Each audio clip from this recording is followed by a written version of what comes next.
బేసిక్గా అందరూ యూట్యూబ్ లో రోజా గారిని హైపర్ అది ఏమన్నాడో తెలుసా అని రాస్తుంటారు. నేను ఎప్పుడు ఏమనలేదండి, నిజంగా ఎప్పుడు ఏమనలేదు. కానీ మీరు రాసినప్పుడు సరే వ్యూవర్షిప్ కోసం మీరు రాస్తుంటారు. ఓకే, ఈరోజు తెలుగు సినిమా నిజంగా చాలా చాలా చాలా బాగుంది. ప్రజెంట్ ఇంకా ఇంకా బాగుంటుంది. ఎందుకంటే నిన్న సాయంత్రం పుష్ప 2 అని ఒక ట్రైలర్ వచ్చింది.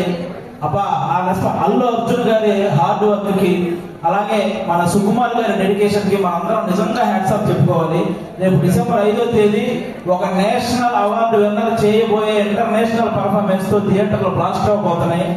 మళ్ళీ మన తెలుగు సినిమా వైభవం ఎప్పుడు అంటే, తెలుగు సినిమా ఈ మధ్య కాలంలో ఎంత గ్రోత్ అంటే, ఒక పక్క Oscar award, national award, Prabhas గారి కెరియర్ లో 3,000 కోట్ల సినిమాలు, 100% స్ట్రైక్ రేట్ తో పవన్ కళ్యాణ్ గారు పాన్ ఇండియా పొలిటీషియన్ అయిపోవడం, ఇవన్నీ కూడా అన్ని రకాలుగా కూడా మనం కూడా ఈ తెలుగు సినిమా ఇండస్ట్రీలో ఒక భాగం అవడం అనేది నిజంగా మన అదృష్టం.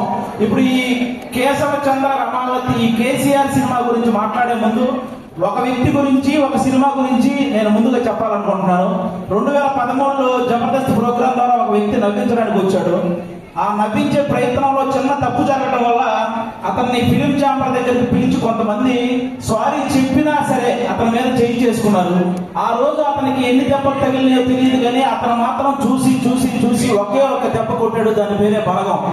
ఎక్కడైతే అవమానం జరిగిందో అక్కడే అతనికి మళ్ళీ సన్మానం జరిగింది. జబర్దస్త్ వేణు అని చిన్న